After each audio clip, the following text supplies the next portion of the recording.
সকালের নির্মল বাতাস, রাস্তার দুপাশে সারি সারি সবজি, পাহাড়ি ফল আর স্থানীয়দের কোলাহল এ যেন এক ভিন্ন রকমের বাজারের চিত্র। সপ্তাহের নির্দিষ্ট দুটি দিন এই বাজার যেন হয়ে ওঠে পাহাড়ি কৃষক আর ক্রেতাদের প্রাণকেন্দ্র।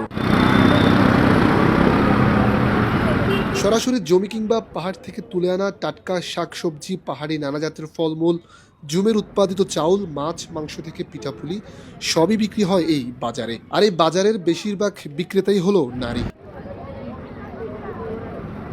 দীর্ঘ এক যুগেরও বেশি সময় ধরে চলে আসা এই বাজারটি রাঙামাটির কল্যাণপুর এলাকায়। জিমনেশিয়াম মাঠ থেকে কলেজ গেট পর্যন্ত প্রায় 1 কিলোমিটার সড়ক জুড়ে বিস্তৃত। সরাসরি কৃষকদের কাছ থেকে ন্যায্য মূল্যে সতেজ পণ্য কেনার সুযোগ থাকায় এটি ক্রেতাদের কাছেও অত্যন্ত জনপ্রিয়। ফলে পাশের জেলা খাগড়াছড়ি থেকেও বিক্রেতারা তাদের উৎপাদিত পণ্য নিয়ে আসে এই বাজারে। প্রতি শনি ও বুধবার ভোর 6টা থেকে বেলা 11টা পর্যন্ত 5 ঘন্টা ব্যাপী চলে এখানকার জমজমাট বেচা কেনা। টাটকা কীটনাশক মুক্ত হওয়ায় ক্রেতাদের কাছে এই শাকসবজি আর পাহাড়ি ফলমূলে রয়েছে ব্যাপক চাহিদা। পাহাড়ের যে শাকসবজি আছে এগুলা খুব ন্যাচারালি আর ছাড়া মেডিসিন ছাড়া আর কি।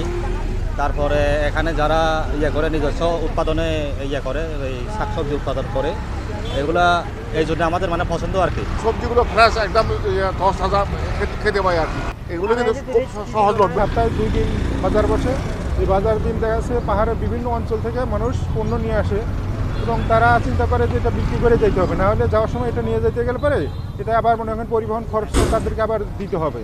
এই জন্য তারা কম দামে হলেও পরে লাস্ট পর্যন্ত বিক্রি করে যায়। হাটের দিন পর্যন্ত অর্ধ কোটি টাকার বাণিজ্য হয় এই বাজারে, যা সচল রেখেছে স্থানীয় কৃষকদের অর্থনীতি। এই বাজার শুধু কেনা বেচার জায়গায় নয়, বরং হাটের দিনে এটি হয়ে উঠেছে পাহাড়ি সংস্কৃতি ও জীবনযাত্রার এক প্রতিচ্ছবি। জমজমাট এই বাজারে পাহাড়ি স্থানীয় কৃষকরা তাদের উৎপাদিত নিজস্ব পণ্য ন্যায্য দামে বিক্রি করতে পেরে উচ্ছ্বসিত। এগুলো হচ্ছে আমাদের পাহাড়ের যে জমিগুলো আছে সমতল, ওইখানে চাষ হয়, আর এগুলো অর্গানিক।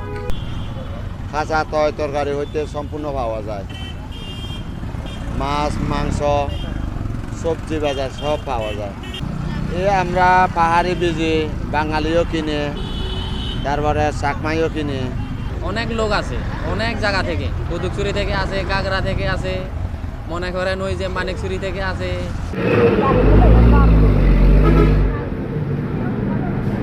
রাঙামাটি থেকে রকিবউদ্দিন রকির পাঠানো তথ্য ও ছবিতে ডেস্ক রিপোর্ট, কালের কণ্ঠ, চট্টগ্রাম।